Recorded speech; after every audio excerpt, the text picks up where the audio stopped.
Hello and welcome to the Everything is Black and White podcast. It's time for the view from the opposition this week. It comes from Spurs fan Lee Wilmot, who is also an editor down in Football London, one of the Chronicle Live's sister websites. Lee has been on the podcast before, so thank you very much for popping on again. Are you keeping well?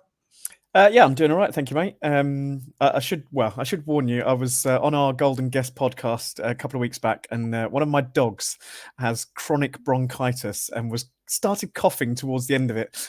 He is on steroids now, so hasn't been coughing as much. So just in case anything in the background, you get some background noise. That's the issue. Thank you for clarifying that one. I suppose you're feeling quite happy with the way Spurs' season is going so far. Champions League football is definitely on the cards if they can fight off Aston Villa. But then if the Premier League get that fifth place, then it's definitely on the cards for Tottenham. A good season so far?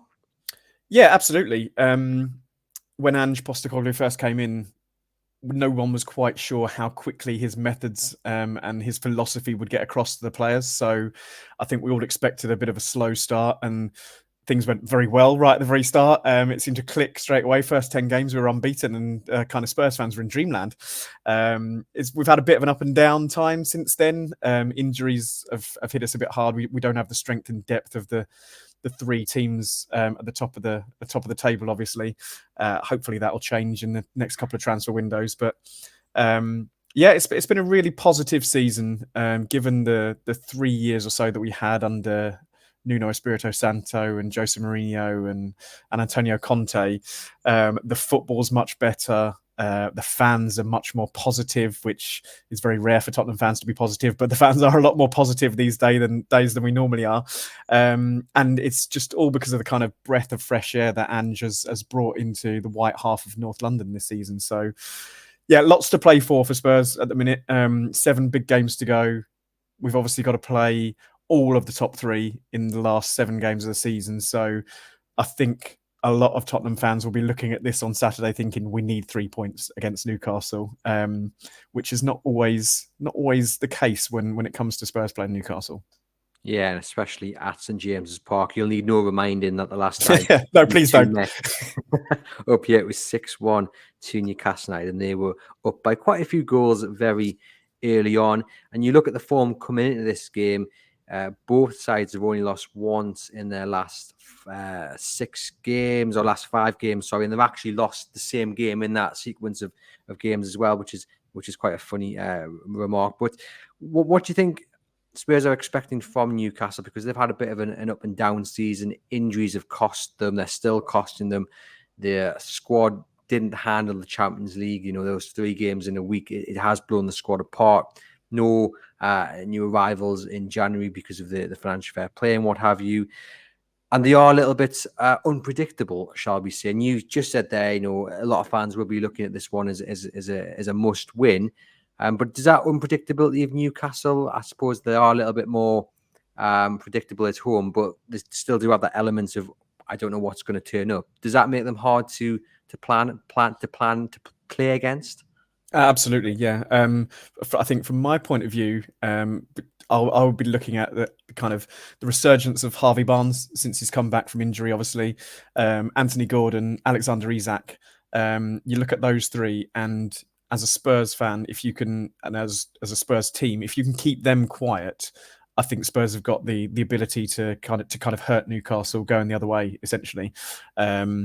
So yeah, I think it will come down to Spurs managing to, if Mickey van der Ven and Christian Romero can keep Alexander Isak quiet, obviously. The fullbacks for Spurs have been so good at the start of the season. Destiny Udogie and Pedro Porro, a little bit off it in the game at Nottingham Forest at the weekend. Pedro Porro obviously scored, but defensively wasn't at his best. I think Destiny Udogie probably one of his worst games for Spurs at the weekend. So if they are back on it, and the 2 centre backs can, as I say, keep those three forwards going quiet, then I think Newcastle know that Spurs have got the players in Heung-min Son, James Maddison, Kulusevski, Brennan Johnson. Timo Werner was excellent against Nottingham Forest at the weekend, which was great to see. Spurs have got the players going the other way to hurt Newcastle as well. So yeah, it should be an exciting game because I think both teams will attack each other. That's what Spurs want. Spurs want players to Spurs want teams to come at them, essentially leave a few gaps for the kind of the tricky, the fast forward players that we've got to get in behind and score the goals for us. So I'm expecting an entertaining one. Hopefully not with 5 goals for the home side in 22 minutes or whatever it was last time. But yeah, how do you see it? Is it all on those front three? Is that kind of the feeling around Newcastle at the minute? I think it is, and there's some debate whether Harvey Barnes will start or whether he'll be on the bench and be that kind of impact player. Don't think Eddie Howe wants to rush him back too quickly, but he is so good when he gets on the ball. And we've seen in recent weeks, Alexander Isak has really benefited from having someone who can provide the service. And Anthony Gordon is playing his way into the European squad for England this summer. I mean, the midfield is quite important as well. I mean, Bruno, for the large parts of the season, has been carrying those either side of him. He's a fantastic player, but the gap and the space that is in the midfield is always going to be exploited by a top quality side like Tottenham, unfortunately. So I think where Newcastle will hopefully win the game will be on the flanks with definitely Anthony Gordon, and if it's Jacob Murphy or if it is Harvey Barnes, which I know a lot of people will want to see start, that's where Newcastle's main threat will come down is the flanks, and Alexander Isak drifting over to either side as well, then coming in. I just think the midfield, for as good as Bruno has been, he scored the winner against Fulham in his 100th performance for Newcastle. I've just come to accept that that's also their biggest flaw as well, in terms of just the space that's there to be exploited. So if Spurs can do that, as many teams have done this season, they will have some joy. But they've definitely, as you've said, got to try and keep those wingers in Anthony Gordon and whoever starts on the other flank quiet, because it's Newcastle's main threat.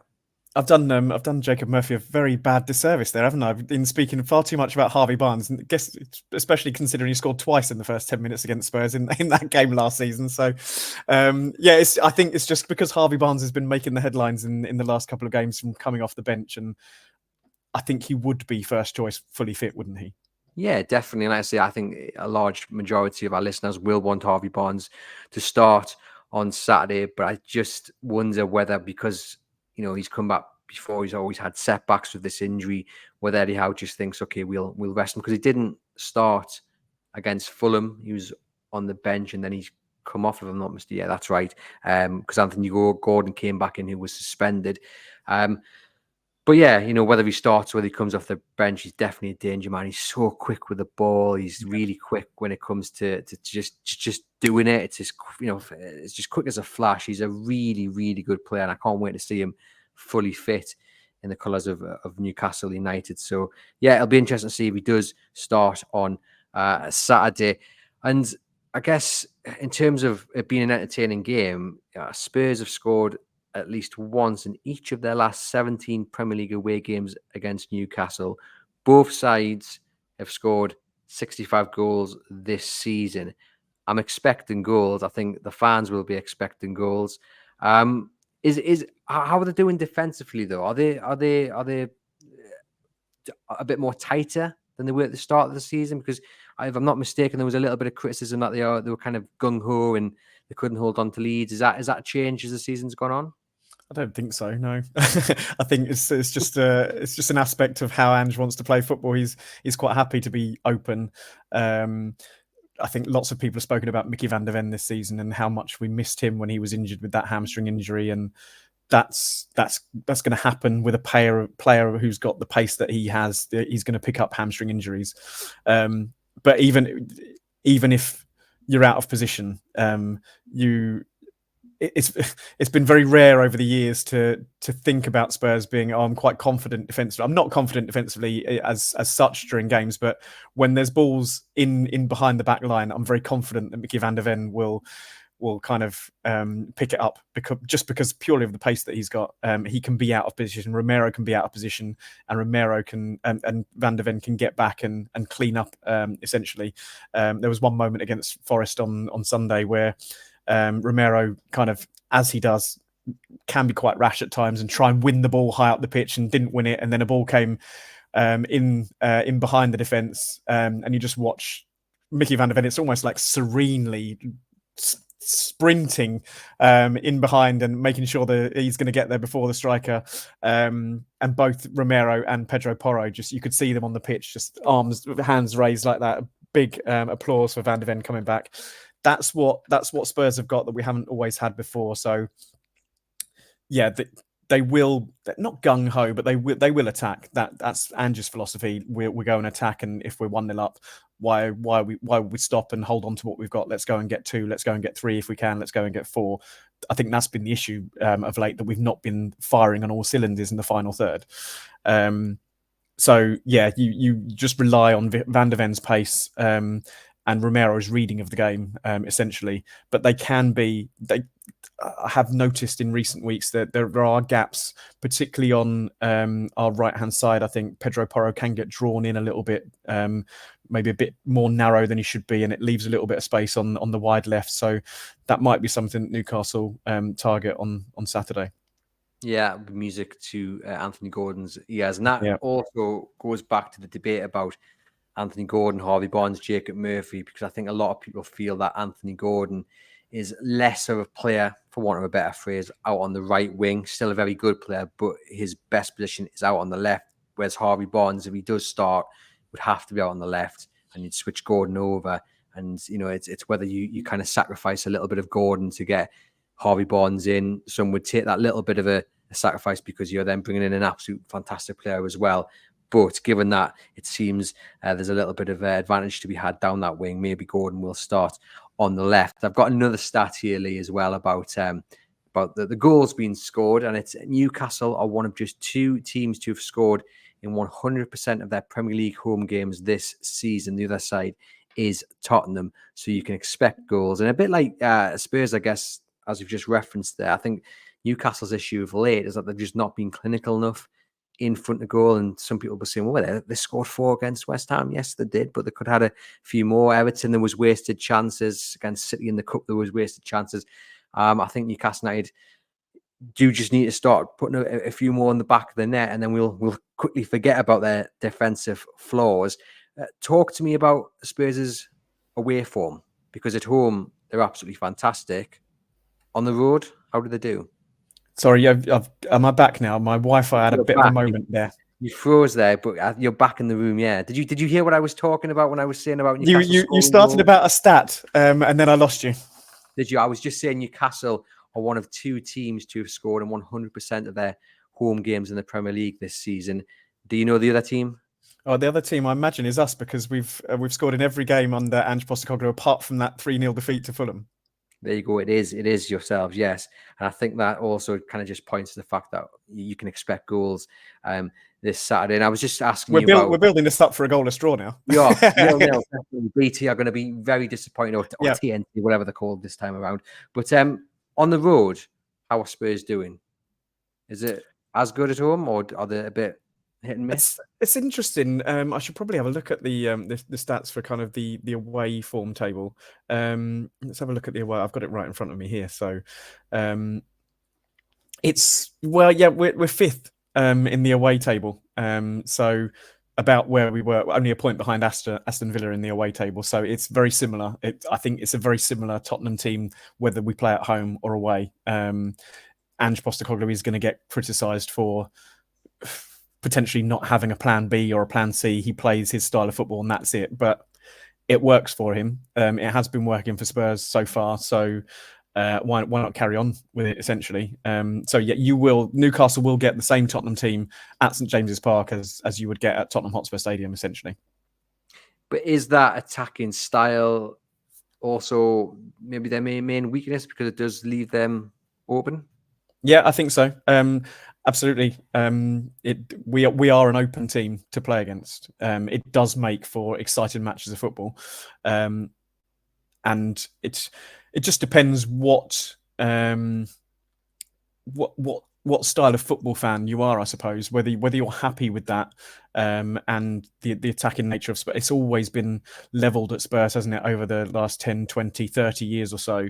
They've kind of brought up on the Tottenham way. They've got all this flair, but they never win anything. So what's the point? And I think we've gone through, as I say, 3 years or so of that kind of dire, boring football under the 3 managers previous, that to get back to that Tottenham way that we were brought up with as children has been quite refreshing and quite nice to see. So you still get some people in the crowd that why are we messing around with it at the back? Why aren't we getting it forward? And then when you see it come off, you play 3 or 4 passes at the back and then beat the press, and then you're away. You can turn around to some people behind you in the crowd and go, "That's why." It is very risk and reward football from Ange Postecoglou. It can get hearts in mouths when it looks like we are messing around with it as such at the back, but it's the way he wants to play, and it is an exciting brand of football. But you're absolutely right; it can leave you open, particularly to the better teams. I think last weekend against Nottingham Forest, Luton before that, Luton obviously went in front, but you've got the quality in that Tottenham team to, if you make a mistake and let a team like that in, to then go and score 1 or 2 and come back from behind. Have you got the ability to do that against Newcastle? We'll see on Saturday, I think. They're a better team, clearly, than the likes of Forest and Fulham, so they can hurt Spurs. And it goes back to that point I was making at the start of the show about Newcastle's unpredictability, because at the point you've mentioned there about passing it around the kind of the back line and maybe a few fans questioning why, because it does often leave you open to a mistake or two. I would talk about Newcastle's high press. Now they're really good at it, and they're one of the best pressing sides in the Premier League. Last season they were, but this time around, with the injuries and the impact on the squad, they just don't seem to have the legs or energy anymore to be as good in the pressing game as we've seen them be, and that obviously is a massive boost to Tottenham. So they will probably be allowed to play out from the back. But then again, I guess if you're not being pressed, that in a way might also work in Newcastle's favour, because maybe Tottenham will be like, well, okay, what do we do with it? Do with it now? There have been occasions this season where a team hasn't pressed, and Spurs can be quite slow in the build-up and kind of looking for gaps and not kind of working the ball side to side and trying to pull players out of position. It can be quite slow and tedious when teams don't press. So that is something that I think Ange needs to find a way around, and how we move the ball a bit quicker with teams that don't press. So it might be interesting on Saturday if Newcastle haven't got the legs and aren't willing to do that. If they do, I don't know. I don't foresee Newcastle setting up in a 4 and 2 banks of 4 and letting Spurs have the ball. So I would like to think there would be gaps, and Newcastle would like to push out and get on the front foot where they could as well. Yeah, you're right. I don't see it happening, but they did something similar against Spurs, where for the first time in weeks, probably months, they sat quite deep and said to Wolves, come on then, come and play. And you had Bruno and 2 of the midfielders kind of on the edge of the box, and then sticking their foot and then hitting them on the counter, and they won that game, and it was perfect for Newcastle. They went down to Chelsea, should have done similar. They decided not to. They got beat. So they have, at least once this season, done that, where they've gone a little bit more defensively against a side who likes to have the ball, and it has worked. So maybe that is the way for Newcastle to go on Saturday. It's definitely something I would go for, given that I don't think they've got the energy or legs to play the high press against Tottenham. We're talking about Tottenham, starting the season well. James Maddison's come out and said, given how we started the season, it's disappointing not to be in a title race. First off, I just want to get your thoughts on those comments, because on yesterday's episode, the match preview, me and John had a bit of debate about whether that's a good thing, him saying that, whether that's a good thing, him coming out in public and saying that. Does that suggest he's a little bit disappointed at just battling for Champions League? And does it potentially put more pressure on Tottenham, not only on Saturday's game, but for the remainder of the season as well? I don't mind it from the players. I think Ange has quite openly come out and said, these are my aims. I want to be number 1. I'm not going to be talking about getting into the Champions League. This is a project. I'm trying to build something for the future here, not just for this season. So if we get into the Champions League, we deserve it. If we don't, we don't. And then we'll build on it for next year. James Maddison has come out and said, the gaffer has to say that, essentially. But from my point of view, getting into the Champions League is a non-negotiable for this club, which is kind of refreshing to hear. But yes, it does put the pressure on. I'm not I don't think there's massive amount of pressure. It is us or Newcastle. It is us or I'm sure you'd love it to be Newcastle I this would year. love it to be. It is us or Villa this year. I think Man United are now out of the race with 11 points behind Spurs now. So it's us or Villa. So it's not like there are 4 or 5 teams battling for that place and the real pressure is on. And there is a good chance that 5th might get the Champions League anyway. So I don't think there's massive pressure on, but I like the players wanting to say that.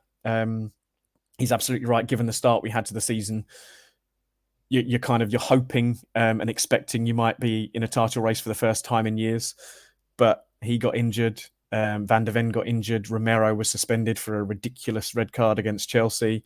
We had other injuries to contend with. Son went off to the Asian Cup in January. Bissouma and Sarr, who had started the season so well in the midfield, they went off to the African Cup of Nations. We've had a lot of things to deal with, and I know every club can say they've had a lot of things to deal with, but when you haven't quite got the squad that the 3 above you have got, and you have those issues, it's easy to see why we tailed off a little bit in the middle of the season.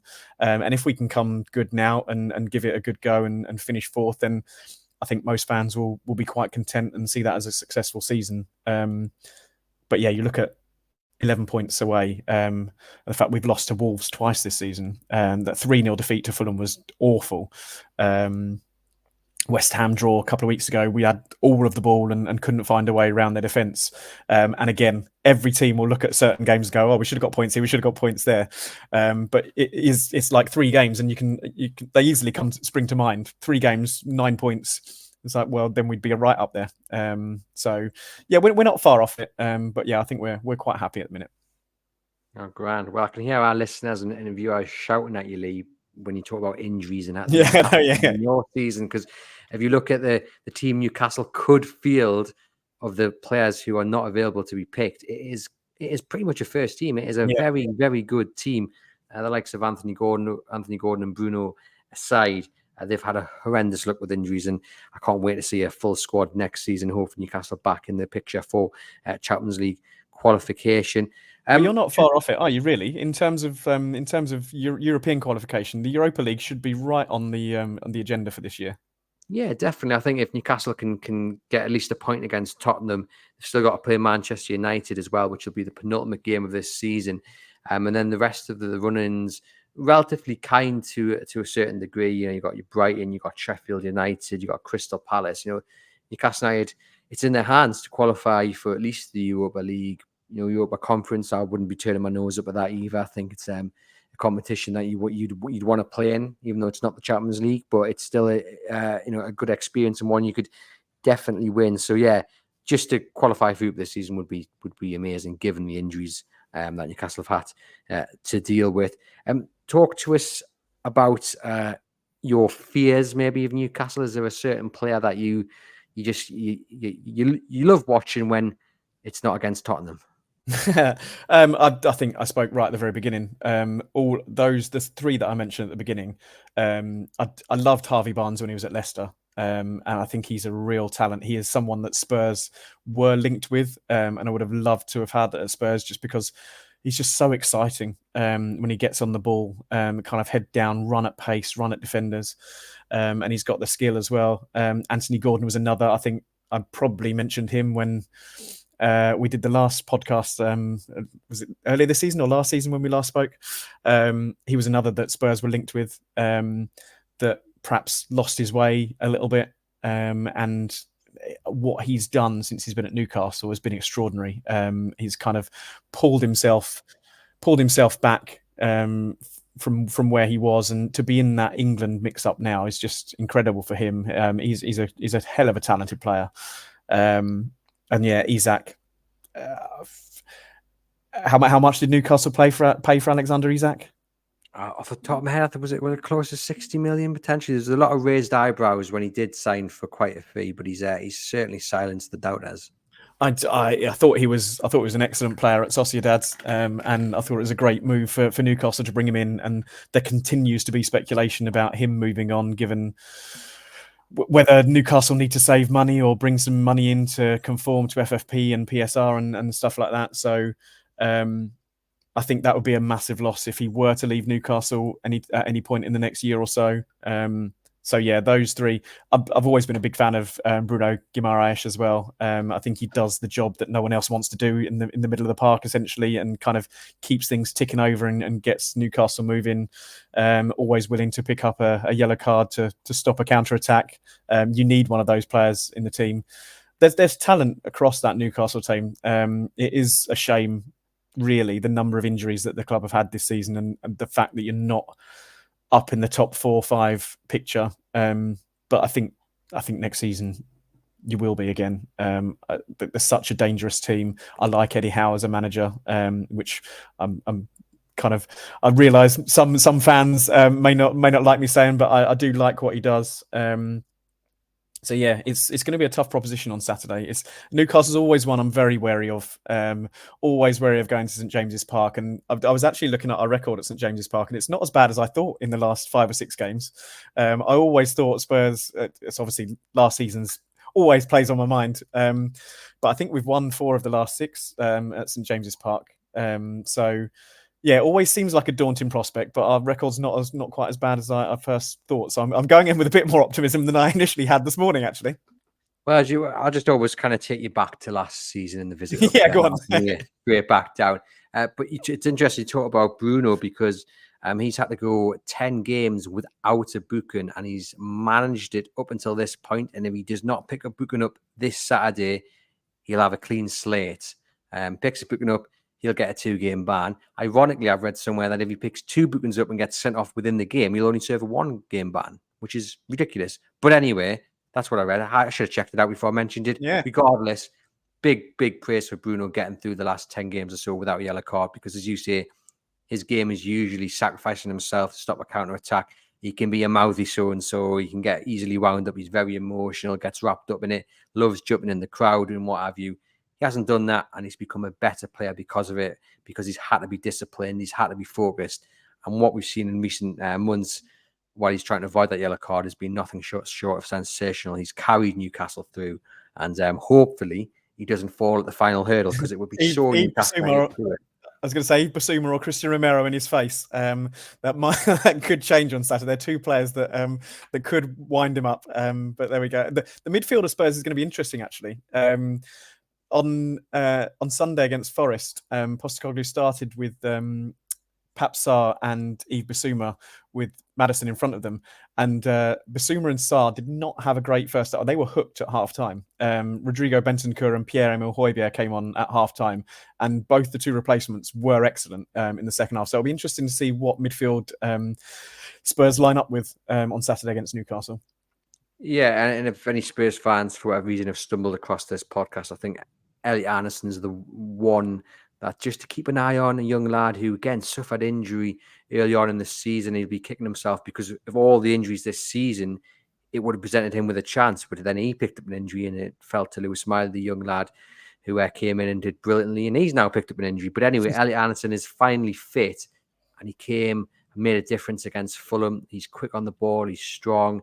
Like I say, I think he's only 19, 20. He could be a very important role on Saturday, because we were assuming Joe Willock will be missing, of course, former Spurs man. He's suffered injury. I mean, goodness me, I could go on about the injuries. But yeah, Elliot Anderson, one to watch. Just briefly on James Maddison, Lee, before I get your score prediction. He's a very, very lucky boy, isn't he?